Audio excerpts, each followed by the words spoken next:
Se tem um jogo que eu joguei feito condenado na minha infância, zerei várias vezes, fiz todos os desafios do de menor 11, do meu velho amigo de guerra Play 2. Que mundo é esse tão cruel que a gente vive? Esse jogo é o lendário GTA San Andreas, mas o R4 é até que é legalzinho, vai. Inclusive, pra muita gente, a trindade de jogos definitivamente é em sequência o GTA San Andreas, Resident Evil 4 e o primeiro God. Jogos esses que marcaram época e definiram muita coisa no mundo dos jogos hoje em dia. E se você tá vendo esse vídeo, talvez você tava esperando algum resumão de Homem-Aranha, ou você jogou todos esses 3 jogos. Dito isso, então venha comigo relembrar esse imortal do Play 2.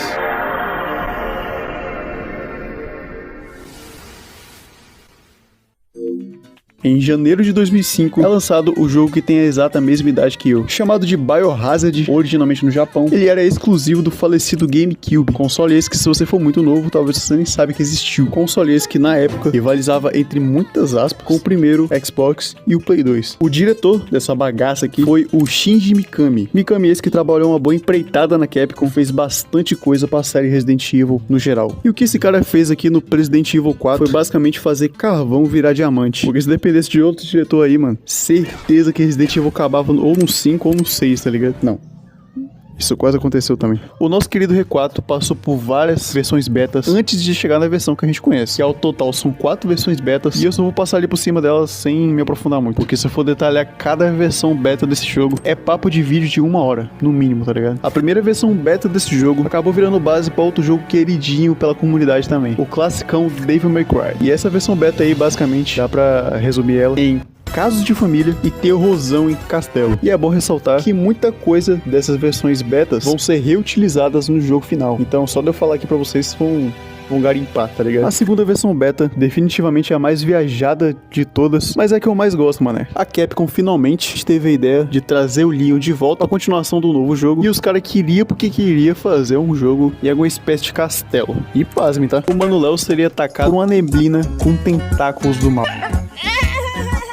E durante a campanha, o Leon seria infectado no braço por essa neblina do mal. Ele ficaria mais habilidoso, mais ágil, mais rápido, mais forte e etc. Só pela descrição, já tá pra saber em quem foi reutilizada essa transformação aí, tá ligado? É o Ash que vai aparecer? A terceira versão beta desse jogo, a brisa foi tão grande dentro do estúdio que os caras simplesmente apagou qualquer resquício dessa versão do mundo, tá ligado? Então não se sabe exatamente o que era pra ser essa versão beta do R4. Só se sabe que ela existiu, mas eu não duvido nada que virou algum jogo aí e a gente não sabe, tá ligado? A quarta versão beta desse jogo, também conhecida como Hallucination ou 3.5, deve ser a versão beta mais conhecida do R4, mas é igualmente viajada que nem as outras. Nela, aqui, ainda tinha-se a ideia de fazer o R4 no castelo. Não sei que pira era essa pro castelo na época. E o Mano Léo seria atacado por um fantasma do Homem-Gancho. Lutaria e perseguiria ele muitas vezes na campanha. Mas aí que vem a ideia de gênio. Tudo isso era uma alucinação do Leon, causada pela infecção de algum vírus que a gente não conhece. Isso não é exatamente reutilizado no R4 clássico, essa parada de alucinações causadas por algum tipo de vírus, mas no remake, tanto na campanha da Ada quanto na campanha do Leon, a gente tem resquícios dessa versão beta. No caso, nas duas campanhas, tanto o Leon quanto a Ada sofrem dessa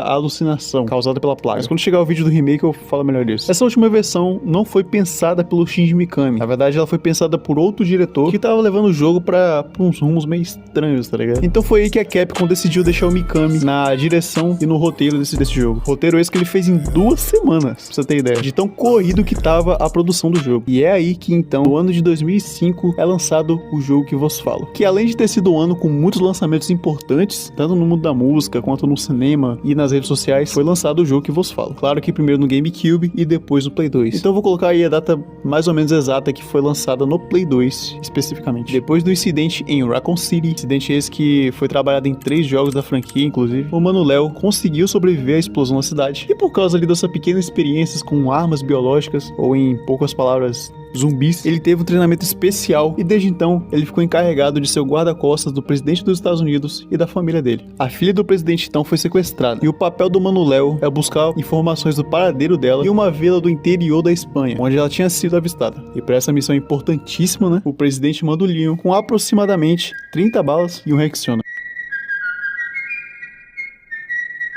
Pensando bem, eu acho que esse cara não amava tanto assim a filha, né? Inclusive, eu fiz propaganda de graça, né? Mas é burro! Chegando então no local, o Leon entra numa casa do morador, sem bater palma, sem pedir licença, sem limpar o pé, sem bater na porta. É um filho da puta. Não, E detalhe, tá? O Leon, americano, padrão, zóio azul, loirinho, branquelo, chegou em um morador do interior da Espanha falando inglês, filho. E eu não sei quem é o mais estranho nessa situação. Se é o Leon chegando no inglês na Espanha ou se é esse cara aqui. Porra, o senhor é feio assim mesmo? É o coronavírus fazendo efeito aí. O Leon chega nele pela esquerda, pedindo informação. E em vez do cara olhar pelo ombro dele, né? E olhar pra cara do Leon, o cara olha pra cima, dá um 360 e olha pra cara do Leon. Por que eu tô pontuando isso? Eu sei lá, viado. E depois de receber de graça um... Que carajo estás haciendo aqui? Lárgate, cabrón! E quase ter levado uma machadada no coco pelo aldeão, o Leon passa um sabãozinho na boca dele, se é que vocês me entendem. I believe I can fly. Quando ele vê que lá fora, os PM que veio com ele tava socializando, né? Com os aldeão que tava ali em volta. O Leon não sai dali muito bom não, tá? Sai matando geral, filho. Como se fosse nada também. Ele caminha então até o portal central da vila. E quando ele começa a observar aqueles aldeão ali ele tem a certeza, filho. Ninguém tá puro. E depois de matar muita gente, equivalente ali da população de Serra da Saldanha, o Leon encontra a Ashley, e depois de ir pra cima e pra baixo com essa guria, eles finalmente conseguem sair daquele lugar maldito. Let's go home. Sounds like a great idea. Mission accomplished. Right, Leon? Not quite. I still have to get you home safe.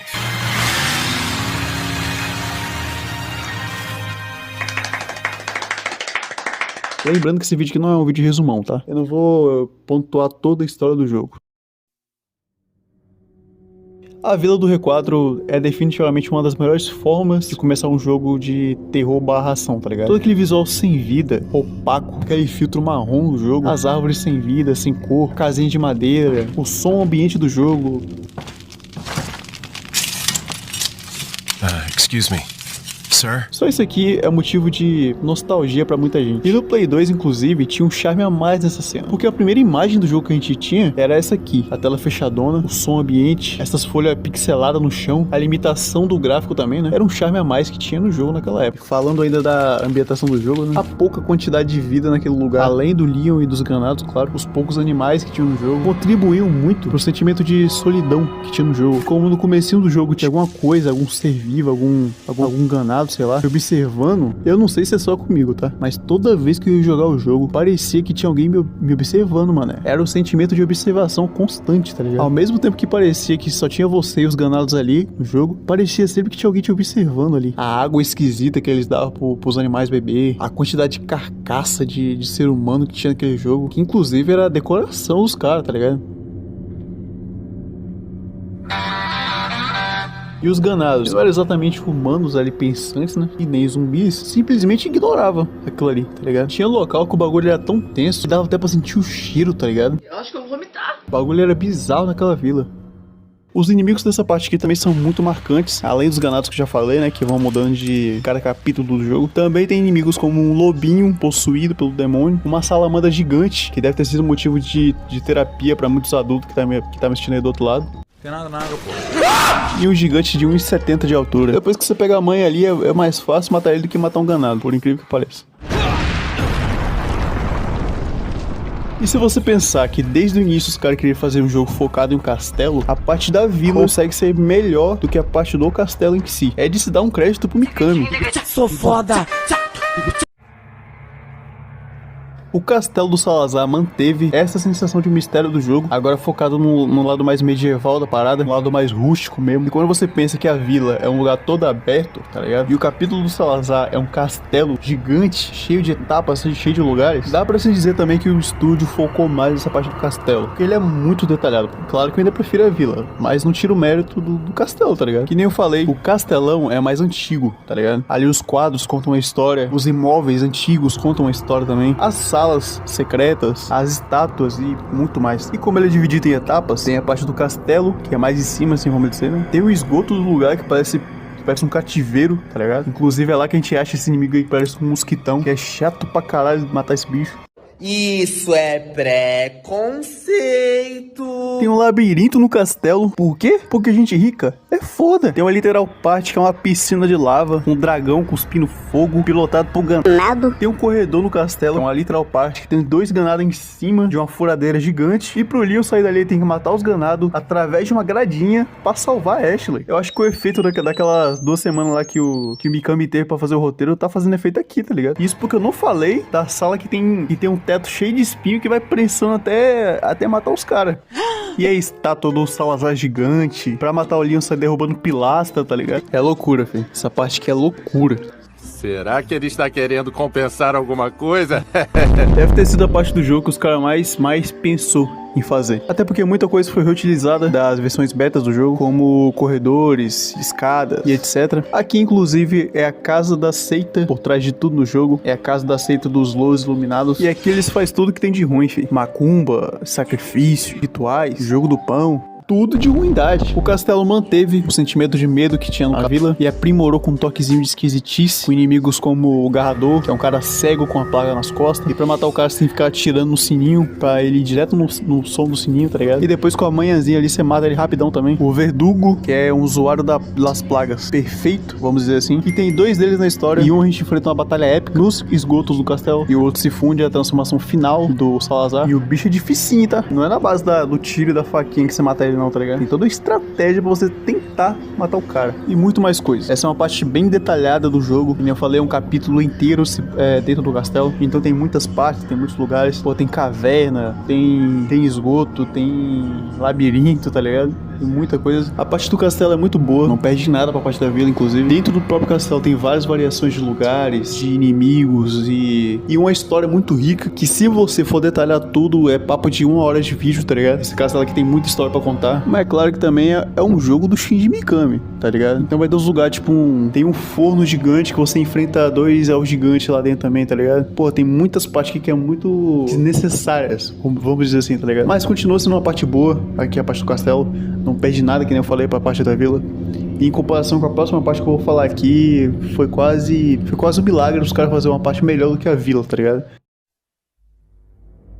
A parte da ilha é o capítulo que a maioria dos jogadores de Resident Evil não gosta no jogo. Em comparação com as 2 primeiras partes, ela é sim mais fraca. Porque além do bagulho ter virado uma zona de guerra, simplesmente uma zona de guerra, quebrou completamente aquele sentimento de medo do futuro, tá ligado? De medo do novo, que tinha nas 2 primeiras partes. E entregou o começo de capítulo digno de Call of Duty, tá ligado? Pô, a parte da vila ali, pô, mó tranquila e tal. Tirando que parece que você tá sendo observado toda hora.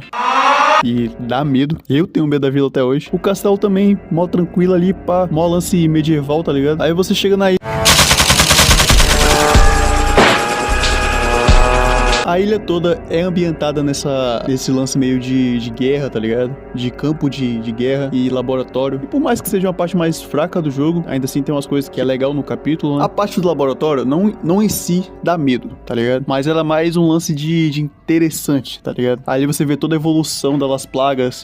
Você lê as notas que o Luiz deixou pra você ler ali também, tá ligado? Tem um laboratório do Luiz na ilha, onde você consegue tirar a plaga do Leon e da Ashley. A ambientação é tipo... Como é que eu posso explicar? É tipo agoniante, tá ligado? Cheio de remédios parados pelo lugar, restos de experiências, tá ligado? Tem um literal lixão dentro do laboratório, que inclusive o inimigo que dá mais cagaço no jogo inteiro tá aqui, mas eu vou falar um pouquinho mais dele mais pra frente. E é isso, tá ligado? Dá pra ver também alguns experimentos jogados pelo laboratório, é mó interessante. É interessante, não dá medo em si, tá ligado? E a parte do campo de guerra que eu falei é ganado segurando metralhadora, ganado atirando com bazuca, é a batalha final, que é bem estilo clichêzão, tá ligado? Esse capítulo inteiro foi só formado pra batalha final contra o Sadler, né? Porque fora isso, esse capítulo não tem nenhum aprofundamento, tá ligado? Não tem nenhuma história por trás do bagulho. É o lugar mais clichê pro final mais clichê possível, tá ligado? Mas que nem eu falei, tem umas paradas da hora, tá ligado? Tem a briga de peixeira no Separate Ways. Tem a batalha da Ada contra o Sadler, que é da horinha também. Tem o Regenerator, que, meu amigo,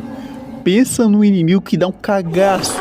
No Resident Evil 4 inteiro, ele é o inimigo que mais dá medo, velho. Ai, que medo. Nossa, que medo. Ai, que medo. Eu tô embora. Ele é o cabeça de pirâmide lá do Silent Hill, tá ligado? Ele é o Jason de Sexta-feira 13. Porra.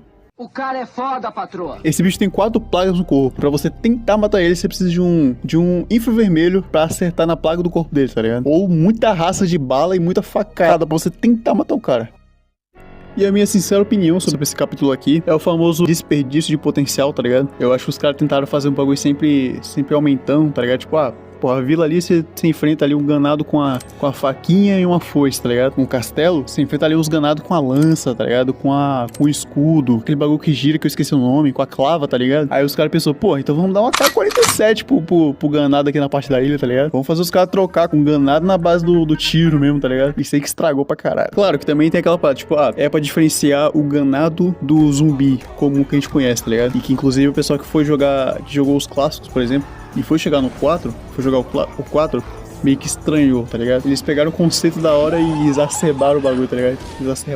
Exageraram o bagulho. Inclusive, comenta aqui embaixo o que você acha de cada capítulo do jogo e comenta aí qual é o seu capítulo favorito, tá ligado? Do R4. Comenta aí embaixo.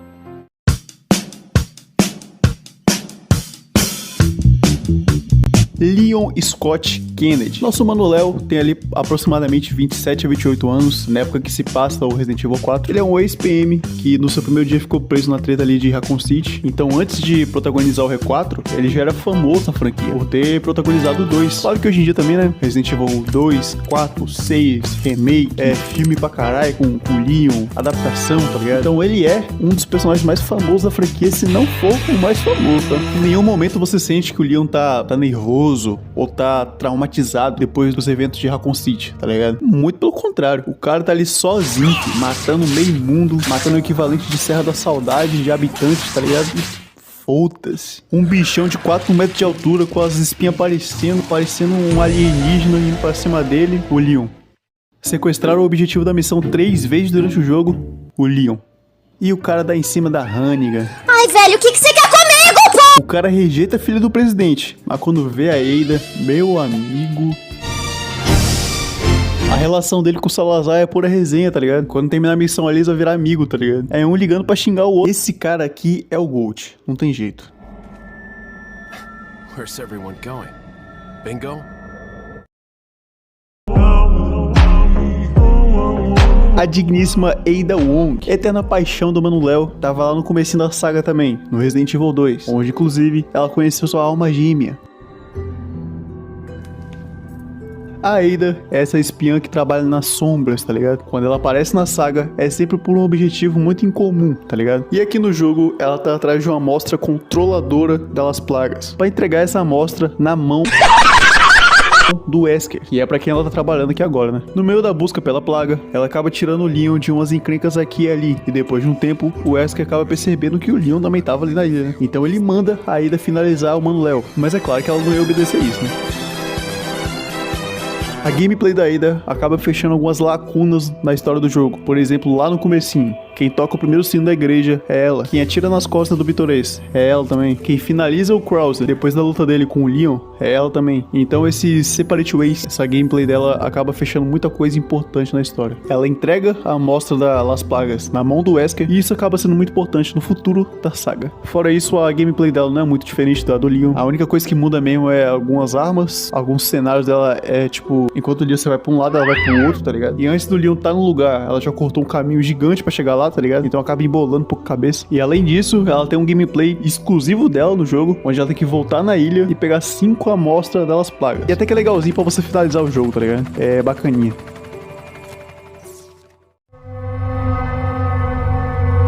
O Mano Luiz é o cientista desenvolvedor do Sadler, e na história ele tá ali para desenvolver as plagas para ser impossível de ser retirada do hospedeiro. Mas no final da história, ele foi o cara que mais ajudou o Leon e a Ashley, criando um remédio que atrasa o desenvolvimento das plagas, criando aquela cadeira lá que faz o cara remover a plaga manualmente, tá ligado? Ele também garimpa todas as variações das plagas e a melhor forma de derrotá-las. Inclusive o cara que ia fornecer essa plaga pra Ada é ele, já que ele tinha acesso a essas paradas, tá ligado? Ele é um nativo daquela vila ali. Então, naturalmente, ele conhece essa passagem. Possivelmente, ele conhecia os moradores daquela vila aí também, quando ele era novinho, né? Já que ele saiu dali quando ele era jovem pra estudar fora. E a história dele no jogo é contada através de cartas. E em uma dessas cartas é dito que ele tinha um avô ali na vila. Avô esse que levava o Luiz pra caçar, quando ele era pequeno. Então, isso explica ele ser nativo dali e conhecer as passagens do lugar, por exemplo. No final, se não fosse a ajuda dele, provavelmente o pessoal ali ia virar ganado também, né? O Leon e a Ashley. Eles não iam conseguir sair dali. Então, a ajuda do Mano Luiz foi muito importante pra história. Pena que ele acabou morrendo desse jeito ridículo, pelo tentáculo, seja lá o que for, do Sadler. No. A Ashley é o clichê do clichê da personagem que precisa ser salva a todo momento, que não consegue fazer nada sozinha, a princesa indefesa que entra no meio da trocação quando você quer dar chumbo nos ganados. E é por essa e outras que ela é muito odiada no Resident Evil 4. Não é à toa que mudaram completamente a personagem no remake. Mas aí que tá o pulo do gato. Esse ódio todo pela personagem é pela personagem ou é por causa da IA da personagem? Que na época era bem burra, por sinal. Na minha opinião, é uma junção de limitação da época com pouca profundidade da personagem. Porque se eu não me engano, ela não tem nem 5 frases, tá ligado? Durante a gameplay.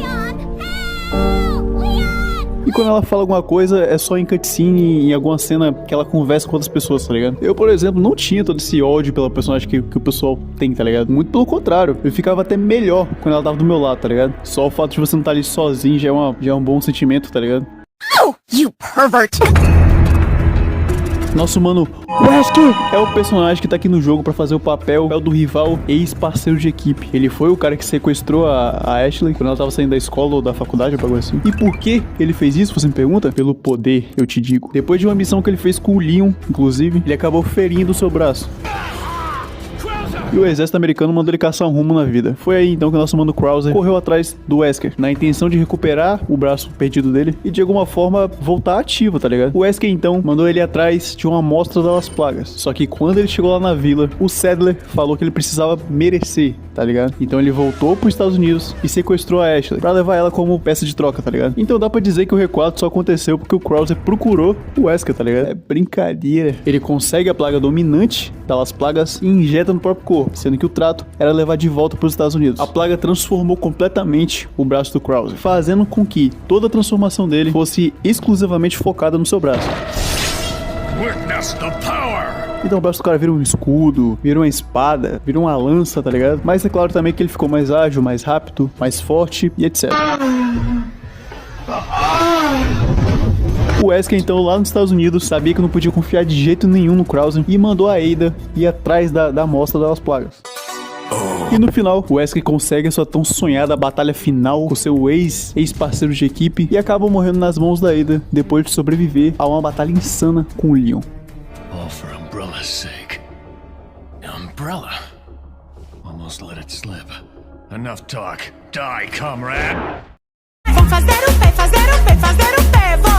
O Wesker é o personagem que fica mais nas sombras do que tudo, tá ligado? Ele nem aparece na campanha do Leon, só é citado. E na campanha da Ada, ele só fica ali dando ordem, tá ligado? Ele só fica ali passando a cal pra Ada. E é importante a gente mencionar o cara aqui, né? Porque no próximo jogo numerado da campanha, ele vai ter uma importância gigante pra trama. E porque o boneco dele lá no The Mercenaries é muito roubado. Quer outra? O anão mais gente boa do mundo dos games, tá ali pau a pau com o Brock, de God 2018. Ele é o último castelão da família Salazar. Castelo esse tem uma história gigante aí na Vila El Pueblo. Inclusive, as amostras das plagas estão enterradas embaixo do castelo. E a família Salazar tinha o papel de manter essas plagas ali dentro para que elas não saíssem da residência da família e espalhassem pra vila e pro resto do mundo, tá ligado? Só que aí chegou o Sadler, botou a falácia maliciosa na cabeça do Ramon e literalmente fez a cabeça do moleque. E o Salazar, então, inocentemente, usou pessoas como o Bitorês e o Dr. Salvador para infectar toda a vila e deixar aquela pequena e pacata vila ali completamente sob o comando do Sadler. Esse cara de palmito tem só 20 anos, então quando o Sadler chegou ali, ele era bem novinho, tá ligado? Pra receber tamanha responsabilidade. E por causa da infecção, o cara ficou completamente acabado. Cabelo grisalho, ruga na cara e com certeza calvo. Ele definitivamente foi um dos que mais foi afetado pela plaga. De todo mundo ali que foi infectado, tá ligado? E dentro do jogo ele tem um papel de representar aquele fanático religioso. Quando você fala que não vai pra igreja, falta o cara te bater no meio da rua. E na minha opinião, se ele fosse o vilão final do jogo inteiro, seria a melhor escolha da Capcom. Porque ele é 1000 vezes mais carismático que o Sadler. E a transformação final dele é mais legal. Que a do Sadler também, tá vendo?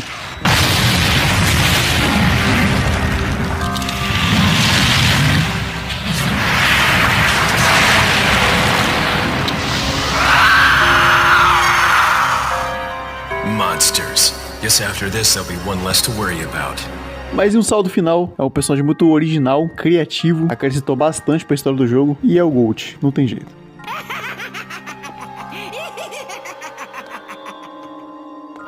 Starting to wonder when you might notice us. Tamanduá de Angola. O Sadler é o clichê vilão de Hollywood, o objetivo dele é dominar o mundo, mas até que a ideia do cara não é tão ruim assim. Sequestrar a filha do presidente e mandar ela de volta pra casa para que ela infectasse o pai dela, e assim o cara teria o controle completo dos Estados Unidos, uma das maiores potências do mundo, e assim que ele conseguisse dominar completamente os Estados Unidos, o próximo e último passo seria o mundo inteiro, tá ligado? Não é um plano tão ruim assim, tá ligado? Mas se foi tão fácil sequestrar a filha do presidente, por que não logo sequestrar o presidente? Tá ligado? Ele é o vilão final do jogo, então todas as aparições dele tem uma certa imponência quando o cara aparece. Ele tem uma boss fight da hora, tem uma transformação da hora também. A personalidade do cara, que nem eu falei, é do típico vilão de Hollywood, tá ligado? Design da hora também, é um design que favorece aquele mistério que o personagem tem que passar. É um tom que mistura mistério com esquisitice. É muito foda. E o saldo final é um personagem da hora, tá ligado? Que nem eu falei, não é uma personagem que eu escolheria pro final do jogo, mas tá bom, tá ligado? Tá bom.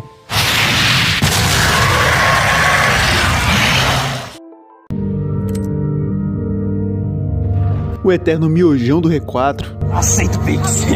É o personagem mais misterioso do jogo, cheio de mistérios em volta do personagem, cheio de teorias em volta do personagem, teorias que apontam que ele pode ser um ganado, que podem ser um personagem muito importante pra trama, mas que não foi aproveitado, e muita coisa. Aqui no jogo, além dele fazer o papel do mercante, do cara que vai vender as paradas pra você, ele tá aqui trazendo de volta do clássico a Save Room, as salas seguras, tá ligado? Lá onde a pessoa pode guardar o progresso e tal, guardar os equipamentos, dar uma acalmada no meio daquela confusão toda dentro do jogo, tá ligado? E só o fato dele ser um boneco, tá ligado? Um personagem, já traz uma parada além do que só uma mecânica de aprimoramento ou de comprar e trocar de arma, tá ligado? Traz um charme a mais pro jogo, simplesmente. Junto da música da Save Room, né? Que quando o cara escuta já dá até uma aliviada. E eu não vou entrar muito no mérito de falar todas as teorias do jogo, né? Só você pesquisar e você acha muita teoria sobre esse personagem. Mas uma das que eu acho mais interessante e que na minha opinião é a mais provável de ser verdade, é que o mercante, além de ser todo esse mecanismo tal de compra e venda e tal, é que ele na verdade é o avô do Luiz. Assim, respondendo, como ele chega nos lugares mais rápido que o Leon, por exemplo, porque ele conhece passagens do lugar. Explica também ele ter esse arsenal gigante ali dentro. Porque se o cara pode se esconder no meio dentro da vila, tá ligado? Em qualquer buraco que ele achar, ele pode esconder qualquer mercadoria que ele quiser, tá ligado? E ademais tem muito mais coisa, tem muito mais teoria, tem muito mais aprofundamento na comunidade e tal. Mas, que nem eu disse, não é um vídeo do miojão. O vírus das plagas tem duas variações, a plaga dominante e a plaga subordinada. A maioria dos inimigos que a gente enfrenta no jogo possui essa plaga subordinada e poucos possuem a plaga dominante, como é o caso do Bitores, do Salazar, do Krauser e do Sadler. E é importante ressaltar, claro que se você estiver nesse vídeo até agora, já deve ser de conhecimento de todo mundo, mas a plaga não transforma o infectado em um zumbi. Até porque eles conseguem fazer coisas normais em certos níveis, tá ligado? Como conversar entre si, bolar estratégias, alimentar os animais, correr, portar armas. Claro que em um nível mais baixo, tá ligado? E é o completo oposto do zumbi, que só segue o instinto de sobrevivência e comer carne, por exemplo. E a plaga ainda vai aparecer bastante na franquia, até porque ele é um vírus muito perigoso e é um nível de perigo que até a pessoa mais simples do mundo que possui a plaga dominante consegue controlar muita gente que tiver a plaga subordinada, por exemplo. E dependendo da ocasião, chega até a ser impossível de saber se a pessoa tá infectada ou não com aquele vírus, tá ligado? Falar que a câmera desse jogo inspirou vários jogos que você vê hoje em dia e que provavelmente você já jogou é chovendo molhado, tá ligado? Foi uma ótima adição da Capcom que praticamente inventou esse novo estilo de câmera e que saiu inspirando vários jogos por aí. Mas uma parada que eu vou trazer pra esse vídeo aqui, no caso, foi a mudança que ele fez na franquia. Eu já comentei um pouquinho durante o vídeo, mas essa mudança que ele trouxe pra franquia foi muito grande. A gente tem literalmente uma fase inteira que é só ação, tá ligado? E com poucos lampejos de survival horror de novo, que nem era no primeiro, segundo, terceiro, zero e todos os jogos que veio antes. Há quem diga que foi a partir do 3 que todos os jogos da franquia Resident Evil foi uma bosta. Tem doido pra tudo, mas há quem diga, tá ligado? A Capcom viu o sucesso que foi o 4 e replicou isso no 5, fazendo um jogo literalmente de ação, tá ligado? Não tem nada de terror, de survival horror, tá ligado? Tem ação. Ação pra matar zumbi. É só isso que tem. Foi sim uma boa adição da Capcom ter botado uma fase mais focada em ação e tal, que nem foi a parte da ilha, mas que foi algo específico da ilha, por exemplo, tá ligado? O jogo inteiro é, survival horror, tá ligado? É você com medo de gastar bala demais e, tá ligado? Ir pra cima dos bichos na faca pra economizar bala. É você correndo do cara da serra, por exemplo. Mas quando chegou na ilha, que eu vi os caras atirando de metralhadora, eu falei, mano do céu. atacando com bastão elétrico, tá ligado? Os caras postaram um bagulho novo e exageraram, tá ligado? Também, exageraram. Foi um bagulho específico de um lugar específico, tá ligado? Não vai estragar o jogo inteiro. Na minha opinião, a franquia tem que se renovar, tá ligado? Não tem que ficar estagnada. Mas na minha opinião, ela tem que evoluir com um pé no clássico, tá ligado? E um pé no novo. Não botar logo os dois pés no novo, no ação, tá ligado? E acabar fazendo o que fez no 5. E é basicamente isso. Rapaziada, muito obrigado por assistir esse vídeo até aqui. Demorou muito pra terminar esse vídeo, tá? Mas que nem eu sempre falo, mano, demorou, mas saiu, tá ligado? Saiu. Segue lá no Insta, que é a principal rede do canal, lá onde eu posto tudo praticamente sobre o canal e sobre mim mesmo, né? Lá tem uma conta exclusiva do canal. Deixa o like, compartilha pros amigos, joga aí no grupo dos moleques e tal, chama eles pra assistir o vídeo aqui também. Hypa o vídeo, se tiver aparecendo uma pessoa pra você, hypa o vídeo, pra gente continuar evoluindo sempre aqui no canal. De novo, muito obrigado por ter assistido esse vídeo até aqui. Até o próximo vídeo, tchau.